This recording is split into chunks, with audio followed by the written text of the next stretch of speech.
건강하고 활력있게 장수 만만세!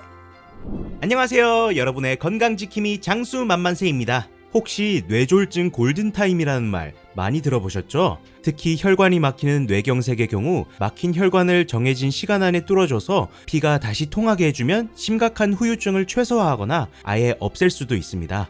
그만큼 뇌혈관 질환에서는 시간이 정말 생명인데요. 무엇보다 중요한 건 우리 뇌가 보내는 이상 신호를 미리 알고 있다면 위험한 상황을 피하거나 더 빨리 대처할 수 있다는 사실입니다. 그래서 오늘 영상에서는 뇌가 보내는 경고 신호, 즉 뇌졸중 전조 증상들에 대해 자세히 알아보는 시간을 준비했습니다. 영상을 끝까지 시청해주시고 구독과 좋아요 한번 눌러주시면 저희에게 큰 힘이 됩니다. 1. 당뇨, 고지혈증이 뇌혈관을 막을 수 있다.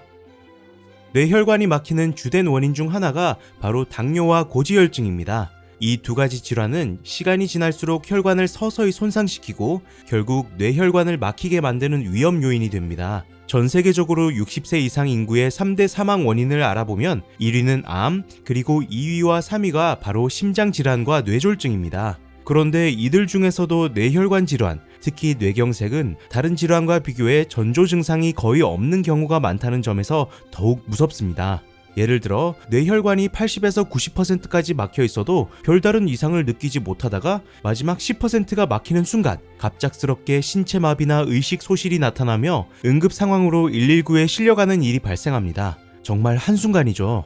이처럼 뇌혈관 질환, 특히 혈관이 막히는 뇌경색을 유발하는 주요 원인은 바로 고혈압, 당뇨, 고지혈증 이 세 가지입니다.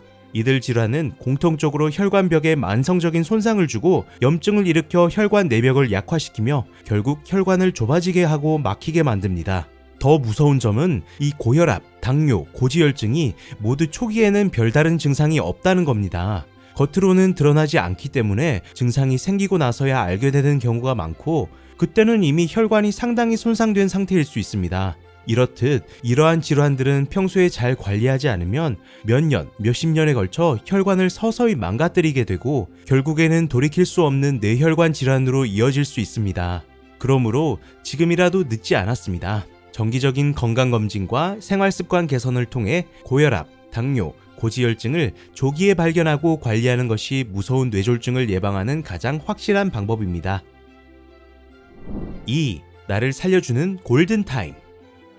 여러분도 한 번쯤 뇌졸중에는 골든타임이 있다는 말 들어보셨을 거예요. 그만큼 뇌졸중은 시간이 생명인 질환으로 알려져 있는데요. 사실 뇌졸중이라고 해서 모두 골든타임이 적용되는 것은 아닙니다. 골든타임이 통하는 뇌졸중이 있는가 하면 아무리 빨리 병원에 가더라도 회복이 어려운 뇌졸중도 존재합니다.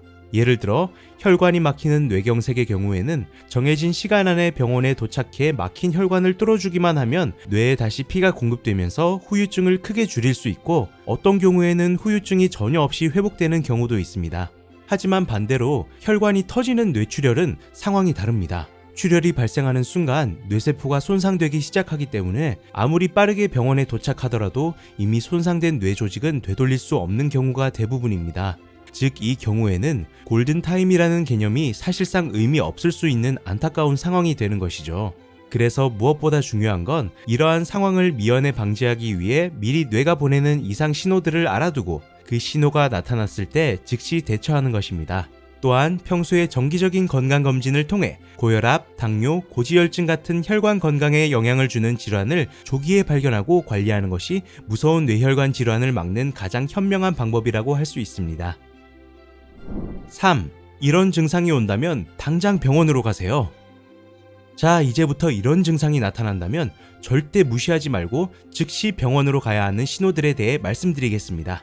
앞서 말씀드린 것처럼 대부분의 뇌혈관 질환은 뚜렷한 전조 증상이 없이 갑자기 찾아오는 경우가 많지만 그럼에도 불구하고 일부 증상은 뇌가 보내는 마지막 경고일 수 있습니다. 이러한 신호를 제때 알아차리고 바로 응급실로 향하는 것이 생명을 구할 수 있는 결정적인 순간이 됩니다. 첫 번째는 얼굴에 나타나는 이상 증상입니다.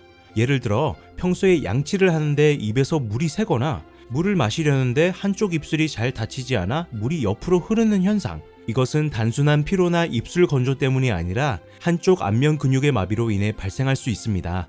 즉, 안면마비 증상은 뇌졸중의 아주 중요한 초기 신호일 수 있습니다. 두 번째는 팔다리에 나타나는 증상입니다. 특히 한쪽 팔이나 다리에 갑작스럽게 힘이 빠지거나 마비되는 느낌이 든다면 이는 뇌혈관에 이상이 생겼다는 강력한 신호일 수 있습니다. 단순히 잠을 잘못 잤나, 담에 걸렸나 하고 넘기기 쉬운데 이러한 증상은 뇌의 특정 부위로 가는 혈류가 차단되었을 가능성을 의미하므로 반드시 주의 깊게 살펴야 합니다. 세 번째는 언어 이상, 즉 말이 어눌해지는 증상입니다. 갑자기 말을 더듬거나 평소처럼 말이 술술 나오지 않고 발음이 뭉개지거나 부정확해지는 경우 대표적인 뇌졸중의 경고 신호일 수 있습니다. 실제로 자주 있던 사례 중 하나는 부모님과 통화 중에 말이 이상하다 싶어 응급실로 모시고 갔더니 뇌졸중 초기였던 경우입니다. 술에 취한 사람처럼 발음이 흐려진다거나 말이 느려지고 어눌해지는 현상은 절대로 방치해서는 안 됩니다. 이렇게 안면마비, 한쪽 팔다리 힘 빠짐, 어눌한 말, 이 세 가지 증상을 병원에서는 패스트 증상이라고 정리해 알려주고 있습니다. F는 페이스, 얼굴입니다. 한쪽 얼굴에 마비 증상이 있는지 확인합니다. A는 arm, 팔입니다. 양팔을 동시에 들어보았을 때 한쪽 팔이 힘이 빠져 제대로 들지 못한다면 의심해야 합니다. S는 speech, 말입니다. 말이 어눌해지거나 발음이 이상한 경우에 여기에 해당합니다. 마지막으로 T는 time, 즉 시간입니다. 이 세 가지 증상 중 하나라도 나타났다면 지체하지 말고 즉시 병원에 가서 뇌CT나 MRI 같은 정밀 검사를 받아야 한다는 뜻입니다. 뇌졸중은 단 몇 분, 몇 초의 판단이 생사를 가를 수 있는 질환입니다. 방금 말씀드린 증상 중 하나라도 해당된다면 절대 지체하지 마시고 즉시 응급실로 이동하시길 바랍니다. 4. 뇌혈관이 막혔을 때 몸에서 보내는 신호, 눈과 귀. 뇌에 질환이 생겼을 때 그 증상이 꼭 머리에서만 나타나는 것은 아닙니다. 다른 장기, 특히 눈을 통해 증상이 나타나는 경우도 적지 않습니다. 실제로 눈은 뇌의 창이다 라는 말이 있을 정도로 눈은 뇌와 밀접한 연관을 가진 기관입니다. 실제 사례를 보면 이런 경우가 많습니다. 한 환자가 심한 두통과 함께 눈이 빠질 듯이 아프고 안압이 올라가는 듯한 불편함, 시야가 뿌옇게 흐려지는 증상, 노안이 온 것처럼 갑자기 잘 보이지 않는 증상, 그리고 시야의 가장자리가 흐릿하게 느껴지는 현상을 호소하며 안과를 찾았습니다.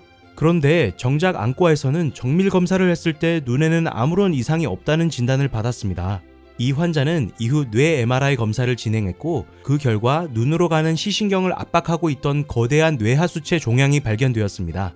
즉, 눈이 아프고 침침하며 두통까지 동반된 이 증상들은 단순히 눈 자체의 문제가 아니라 뇌 속에 생긴 종양으로 인해 나타났던 것이었습니다. 이처럼 뇌나 뇌혈관에 이상이 있을 경우 그 증상이 눈을 통해 먼저 나타나는 경우가 종종 있습니다. 이런 경우 자칫 안과 질환으로 오해하고 적절한 치료 시기를 놓칠 수 있기 때문에 증상의 양상을 정확히 알고 의심해보는 것이 중요합니다. 특히 다음과 같은 증상이 나타난다면 단순한 시력 문제로 치부하지 마시고 뇌나 뇌혈관 질환의 가능성도 반드시 고려하셔야 합니다. 먼저 초점이 잘 맞지 않고 사물이 겹쳐 보이는 복시 증상, 전체적으로 시야가 뿌옇게 흐려지는 증상, 한쪽 시야가 마치 커튼을 친 것처럼 가려지거나 좁아지는 증상. 이런 증상들은 눈의 문제가 아니라 뇌의 신경계에 문제가 생겼다는 경고일 수 있습니다. 따라서 이런 증상이 계속되거나 갑자기 발생했다면 꼭 안과뿐만 아니라 뇌 MRI 등 정밀 검사를 받아보시는 것이 좋습니다. 두 번째는 귀와 관련된 증상에 대해 알아보겠습니다. 보통 어지럼증을 호소하는 환자들 중에서 이명 증상을 함께 겪는 경우가 적지 않은데 이러한 증상들이 단순한 귀의 문제가 아니라 뇌와 관련된 경우도 종종 있습니다. 특히 청신경을 따라 신경초종이라는 양성 종양이 생기는 경우가 있는데 이 종양이 청신경을 압박하게 되면 다음과 같은 증상이 나타날 수 있습니다.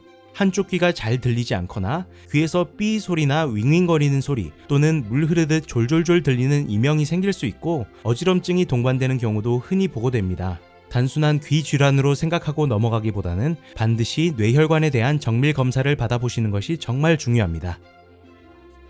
자, 50대 이후에는 건강관리가 선택이 아닌 필수입니다. 국가에서 제공하는 건강검진도 중요하지만 뇌 건강을 위한 MRI 검사도 꼭 고려해 보시길 바랍니다. 검사 후 이상이 없다면 5년 주기로 정기검진을 해도 충분하며 이상이 있다면 반드시 전문의와 상담해 적절한 치료와 관리를 받는 것이 중요합니다. 그리고 건강을 지키는 가장 좋은 방법은 몸에 해로운 습관을 줄이고 규칙적인 운동과 바른 식생활을 실천하는 것입니다. 혼자 식사할 때도 균형 잡힌 식사를 하고 식사 후에는 눕지 말고 30분 이상 가볍게 걷는 습관, 또 근력을 기르는 운동도 함께 실천해보세요. 작은 변화가 오래도록 건강한 삶을 지키는 열쇠가 됩니다. 여러분 모두 건강하고 활기찬 하루 보내시길 바랍니다. 영상이 도움이 되셨다면 구독과 좋아요, 알림 설정도 꼭 부탁드립니다. 장수만만세였습니다. 감사합니다.